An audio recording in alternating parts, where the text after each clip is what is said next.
நல்லா இருக்கணும் ஆண்டவரே. அங்கீகரிக்கப்பட்ட ஊழியக்காரங்க எல்லாம் நல்லா இருக்கணும் ஆண்டவரே.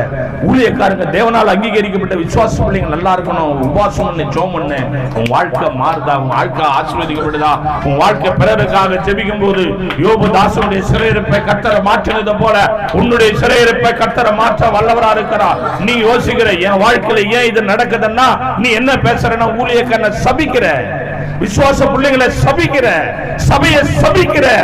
சபிக்கா வேதம் சொல்லுது, உன் கண்ணை நோக்கி ஆதியாகமம் 12:3 நோக்கி பார். நீ பொண்டாட்டியா இருந்தாலும் சரி, புள்ளியா இருந்தாலும் சரி, ஆத்தால இருந்தாலும் அப்பன் இருந்தாலும் ஊழி யாரா இருந்தாலும் சரி, அழைக்கப்பட்ட ஊழியர். சில சம்பவம் ஏன் உனக்கு நடக்குது, தீர மாட்டேங்குது, நீயா மாட்டிக்கிற, வாய் மாட்டிக்கிற, நீயா மாட்டிக்கிற.